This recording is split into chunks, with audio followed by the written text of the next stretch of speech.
Hi, Michael. How are you? Good, Ethan. How are you? Doing well. Thanks you. Thank you so much. How is New York? How's the weather? Oh, it's normal. It's raining. Really? Yeah. Normal raining, right? Torrential rain, like we're on the island we are. Okay. Here it's officially summer. So it's that's it, short sleeves and great start of the year. So, Mike, I really appreciate the time. I know that you've just started with a new role, and I hear that you are making great achievements in terms of order volumes and conversion rates, and you did few things that had an amazing impact, a major impact in a very, very short time. So we would love to learn more about your new role, what exactly you did there to make such a substantial difference in a very short period. Sure. I took a new role as director of e-commerce at a wholesaler of fine women's wear fabrics. And they had a direct-to-consumer line, a site that's been around for 3 or 4 years, really moving with a huge catalog. We're talking 38 to 40,000 SKUs. Wow, And huge. Yeah. it's huge. And the inventory isn't deep on everything, but there's just a huge breadth. And with that, what I was able to do was kind of look at the basics where they were. And I noticed there was no express shipping being offered to consumers. And for the little work that I have done researching who the customer was, I know they're creative people. And it's the simple equation of time, value, money. Sure. Yeah. People want things when they want them, and they're willing to pay for it. So I added express shipping. I added overnight, first overnight, and 2-day options. And, and I used Shopify's own shipping platform.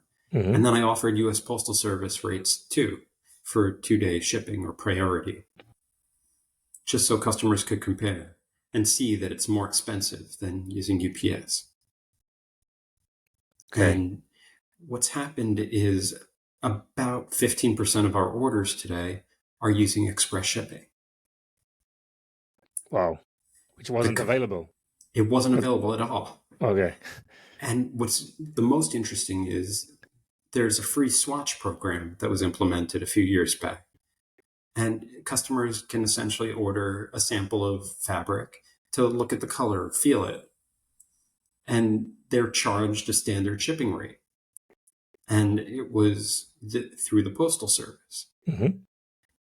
What's interesting is the few orders that are use express shipping for swatching.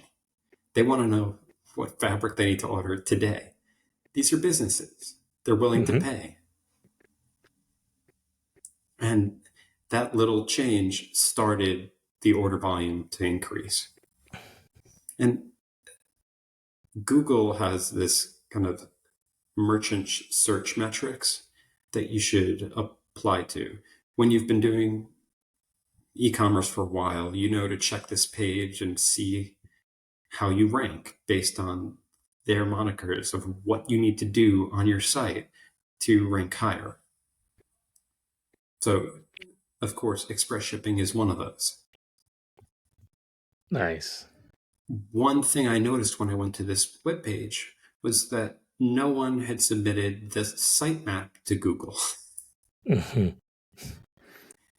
And a sitemap is kind of important to allow the robot, the crawler, to look at all the pages and glean the best information on that page. Well, I did that. I submitted it. Hmm. And almost overnight, our organic search volume increased by 1,000 visitors. Wow. And now I see a little bit of bot traffic on time to time that Google doesn't flag, but still, we're over 3,500 clicks now per month, which this is organic traffic, not paid, which is a huge increase. Amazing. And basically, what I'm working on right now, because of the nature of the business, I have things in the future. One of them is a site redesign. I proposed to the company the good, the middle, and the cheap. Okay. The cheap was I redesigned the website with the best of my know-how. I've done a few web pages in my day. And I said, I can do it with very minimal help, but it may not be the best. I said, the middle, it'll cost X and redesign it, and we can do it and have people who know how to program for Shopify and connect back end. Or do the best of the best who will build a super brand story, connect everything, and really work with A+ brands. I told them we're not quite at A+ brand today. We're not a D2C company in its own right because we're primarily B2B. Yeah. Yes, consumers buy fabric. Small fashion designers, people making dresses for special events. That's definitely part of our customer base. But primarily, we work with large 1,000+ yards of fabric volume. That's our core customer as a business. So, really, it's about finding the middle range. Maybe somebody who doesn't do 1,000 yards, but somebody who can do 50, 100, 200, 500, and really adapt this company to serve them. Yeah. So I'm very interested in the industry as a whole. Give us some overview about, type of customers, who is buying, how the fabrics are being manufactured, shipped, ordered. Share with us some of the characteristics of the business. So what I can tell you about the customer, most of the customers are either fashion designers or buyers for the fashion design. And sometimes it's the brand buyer who knows what the customer will like. Because it's mostly women's wear fabric, yes, we have some standard, yes, we have a little bit of lining, but we don't offer the notions, all the little pieces, or the trim that goes along with any garment that's made. So really, these customers, it's the small, medium fashion designer, the costume maker. One customer that I noticed is the decorator who's working on a wedding. Hmm. And because we have such a breadth of fabric, people looking for something unique and specific come to us. One of the interesting things about this business too is we have a whole group of designers making patterns Hmm. that are our unique designs and get printed on fabric. And while we have a lot of those, we don't have a lot of yards. But we can always reprint if necessary because it's our own unique design. Yeah. So there are a lot of patterns, obviously, colors, Yes. right? How do you showcase all these flavors and variants? First, it's by weave of the fabric. Okay. Is it knit? Is it woven? And essentially, we group it by type in that respect. But then also there's patterns, there's solids, there's reflective or shiny, iridescent, where metal is woven into the fabric, or it's dyed with a metallic sheen. And it's kind of separated in that respect.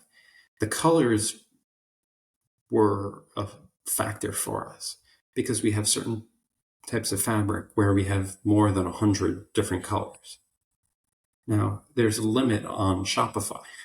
Yeah.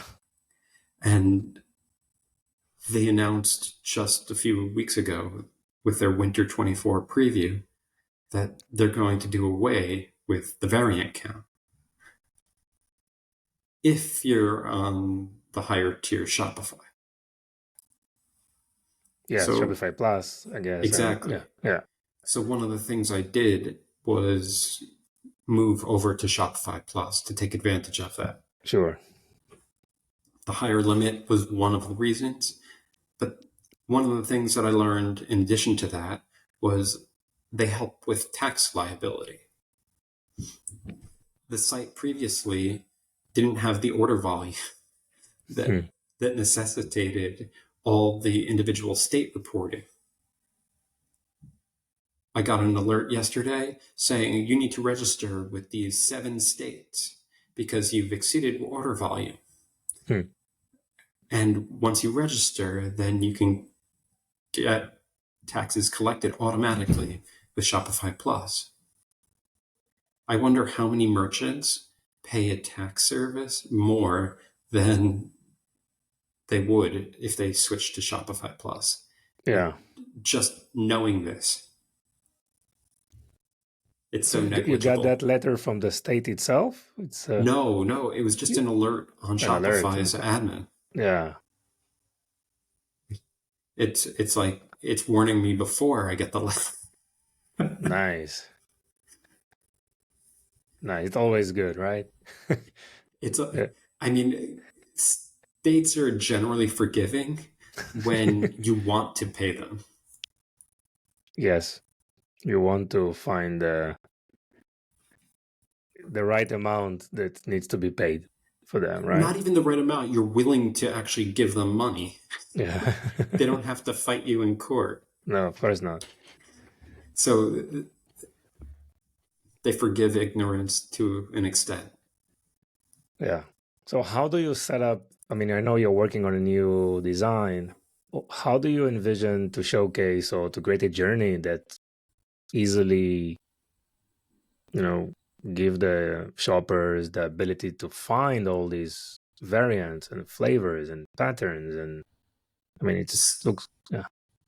To some extent, the shopper journey works really by color and type of fabric, how it breathes, how it stretches. And first, they'll search. I plan to improve the search as well Yes. as the color selection to show the correct color when someone actually searches. That's missing from the merchandising that exists today. Now, getting that part of the journey is step one. Step two is to allow buying online but picking up at our showroom in the fashion district. Hmm. It's not pick up in store per se, but it is. And Yeah.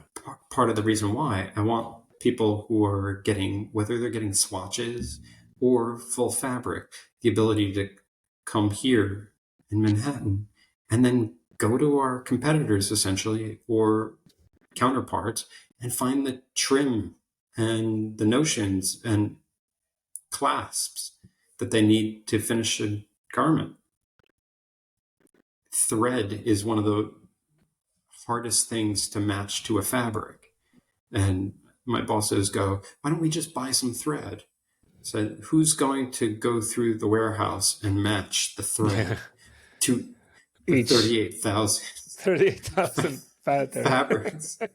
I go, I'm not going to do that. I'm sorry. It's part of the job description. Come on, Michael. Okay, wow.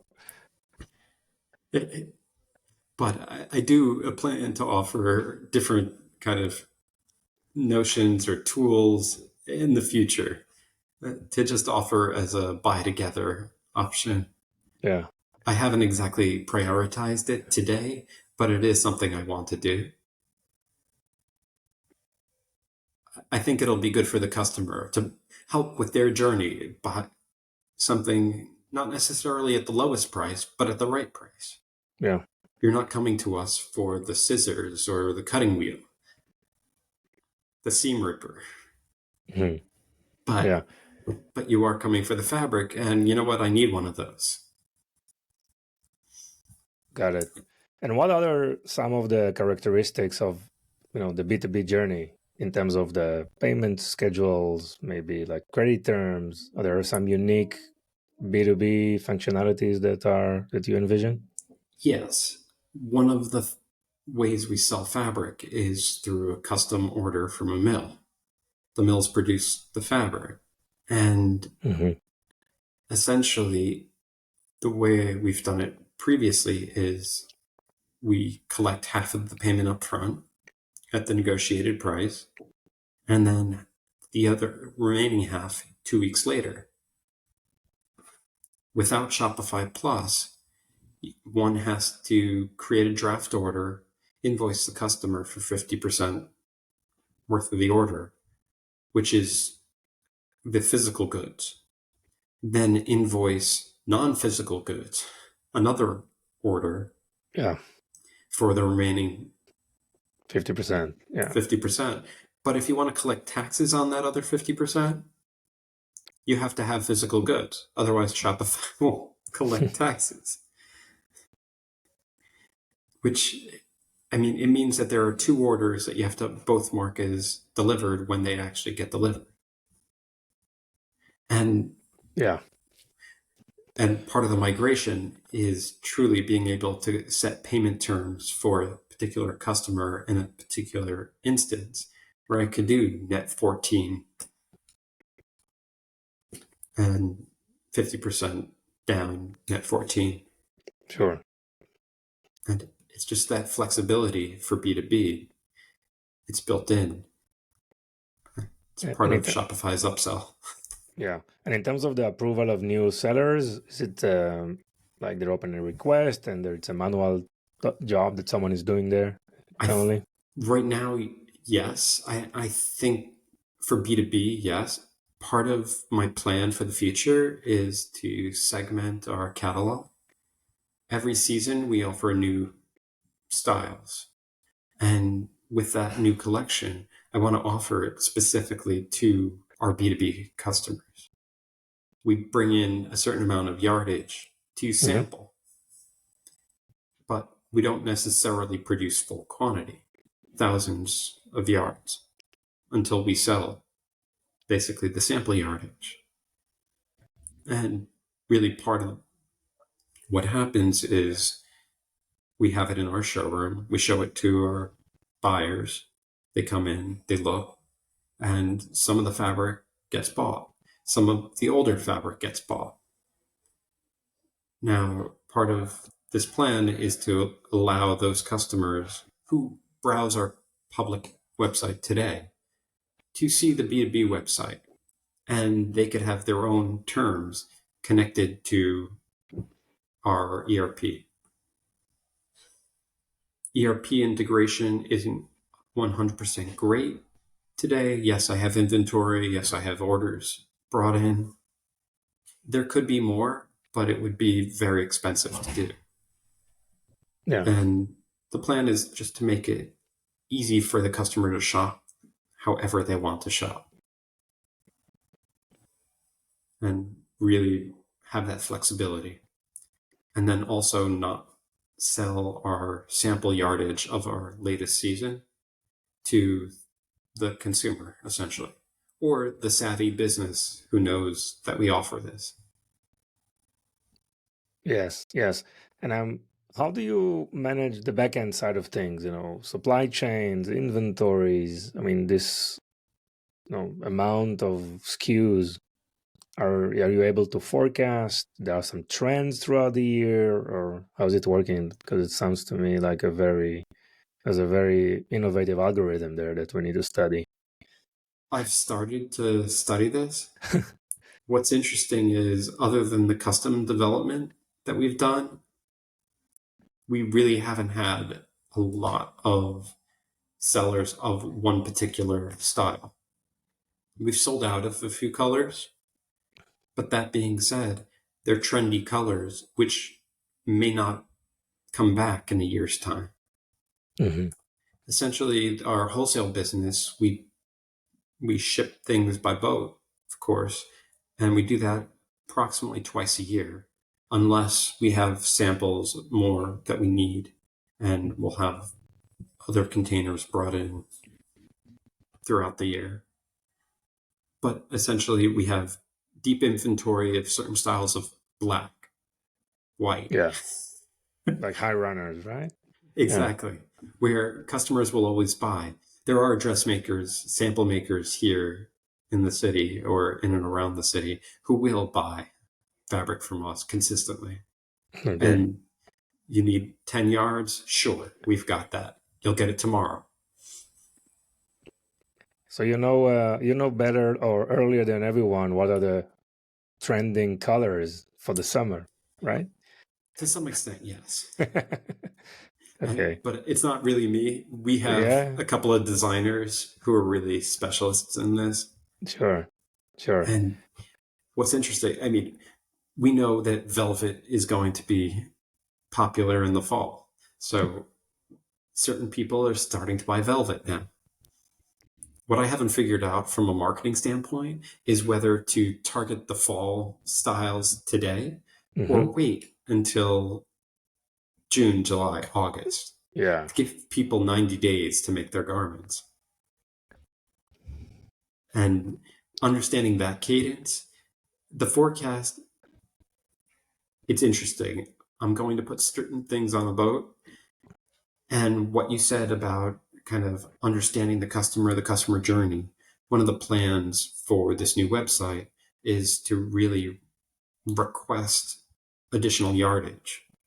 Where today we don't show out of stock colors, but one thing I would like to do is if you click request additional yardage, I can show the hidden colors basically, and you can request any color you want. Hmm. All the out of stock. I can do it on a product page, and then I can do it specially on its own landing page. Got it. Yeah, yeah. And specifically on the marketing side of things, obviously on the B2B, I mean, what type of activities you're doing on the marketing side? Mostly today, it's email. Some of it, it's reach out, essentially understanding who the customer is. And today, it's not digital to request additional yardage, but having an open conversation with the customer, thanking them for the business, and asking if there's anything additional that they need. They're businesses, after all. And anyone calling offering to help, do you need additional fabric? Hmm. We can So, custom develop something for you if you need. okay, like, yeah, custom development, interesting. So, it's most of the focus is on retention, like trying to sell more to existing customers. That's the Right now, primary focus. yes. I mean, but we're also reaching out to new customers, planned keywords, Yeah. performance max campaigns on AdWords. I mean, Google does a good job. And with the campaigns that are actually working, I've only improved it. I'm working on copy now for additional campaigns, making sure it matches not only what the customer is looking for, the fabric type that's correct, as well as truly targeting people and styles that we have stock in. It doesn't make sense to look for a red kind of fabric that we just don't have Hmm. inventory of. Sure. And yes, because of our inventory, we may have other styles with that, but that's not necessarily exactly what the customer is looking for. Sure. Yeah, it needs to be exactly right. It's yeah. It's So true. I Sorry. no, go ahead. I was going to say, so also with this B2B marketing, one of the things that I'm approaching is kind of the consumerization of the business today and how people get targeted for business on their personal accounts today with retargeting. Mhm. And one of my plans is to really start a social media campaign. And I have a new hire starting on Monday who's going to be assisting with that. So that's primarily on Meta, I think it's really going to be primarily TikTok TikTok. and then a little bit Instagram.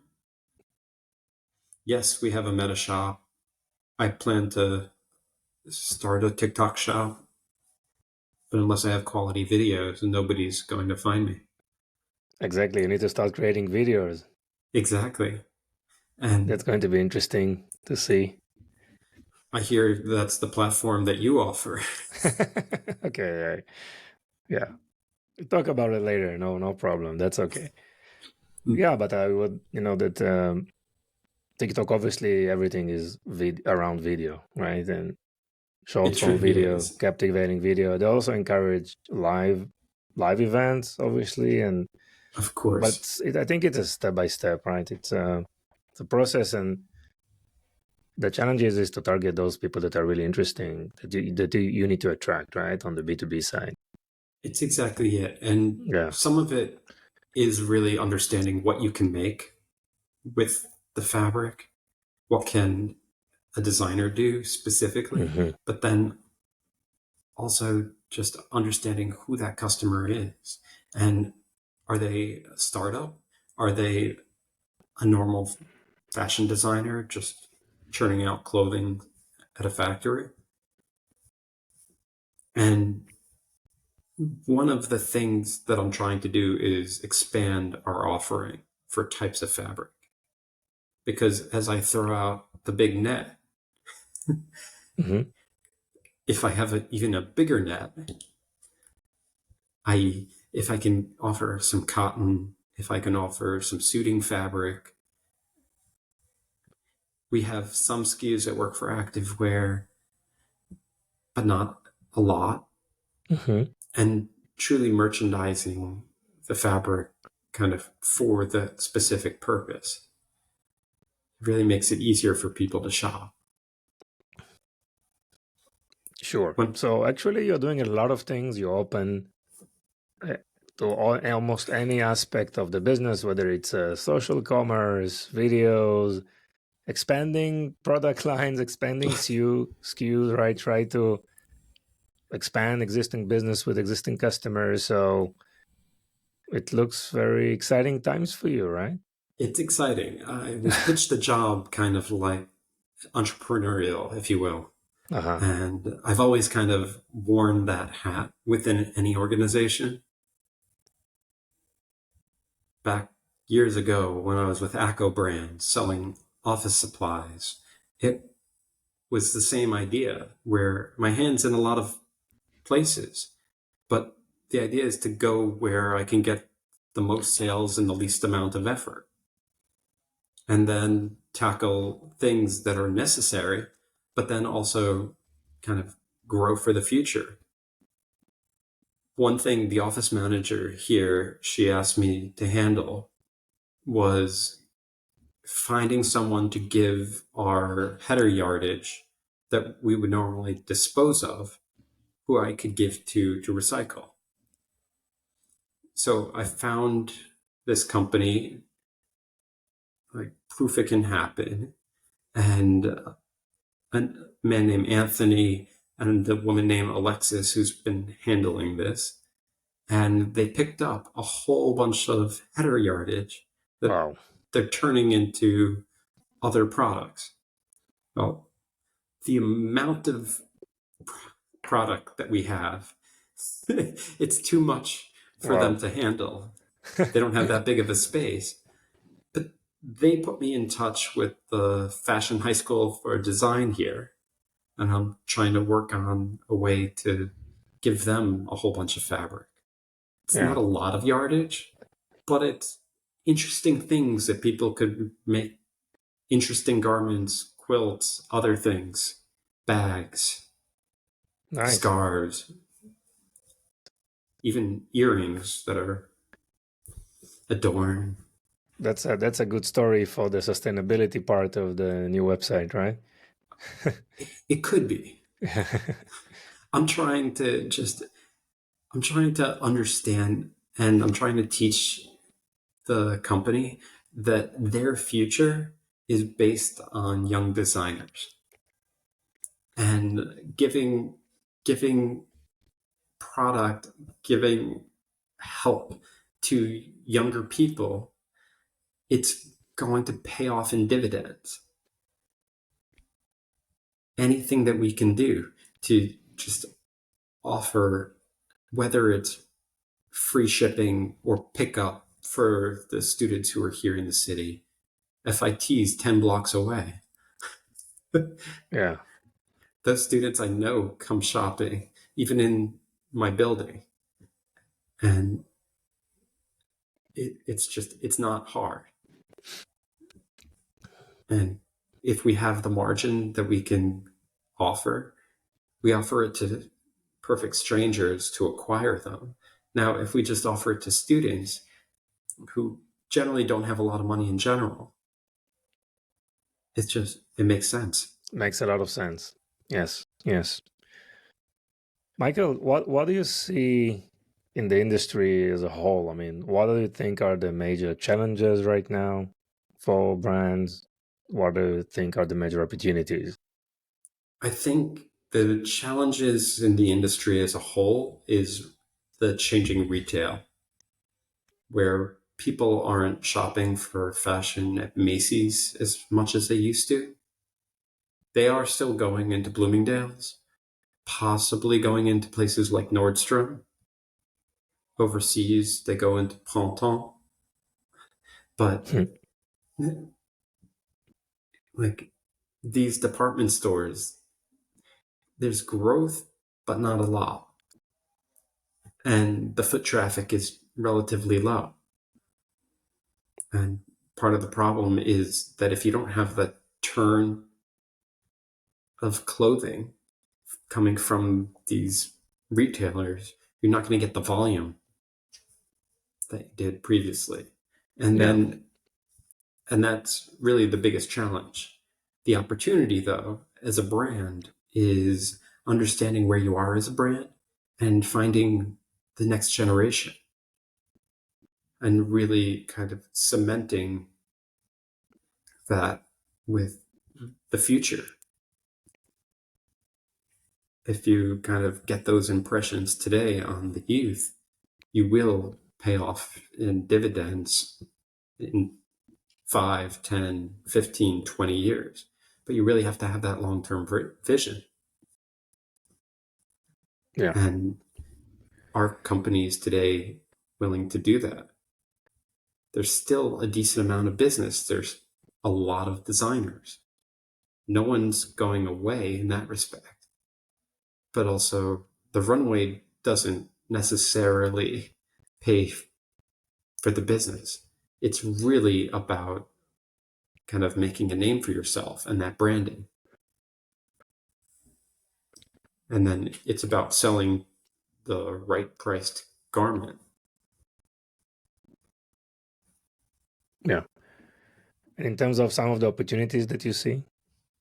I see long term for us, I see a showroom for the D2C smaller business Hmm. consumer. I see that in my future, whether it's retail or just kind of down here. Part of the showroom is yet to be seen, but truly understanding and being able to take orders for the warehouse and have it taken back to the showroom or shipped to somebody's home. I think that's the huge opportunity for us. It's Okay, really the retailization of this business, especially where the largest competitors, Joann's, is in bankrupt again, hmm. right? Yeah, That large footprint of the crafting and the fabric. The question is, what are their top sellers and understanding that and truly taking some of that share. There's growth there. They still sell a lot of customers, sure. but how many are selling women's wear fabric specifically? Hmm. you know, finding the right Great fabric plans. for the right garment. That's the dressmaker's it's their job. Yeah, for sure, for sure. Michael, now we're very interested in a fun fact about you that most of your network or professional network are not aware of. So share with us some interesting story. I mean, I would say the most interesting fun fact is that in the fourth or fifth grade, and then later in the sixth, I won an invention contest at school where I invented the upside down ketchup bottle. Really? Yes, You I. invented the upside down kitchen. That's why you didn't see it for 14 years. Really? Wow. Nice.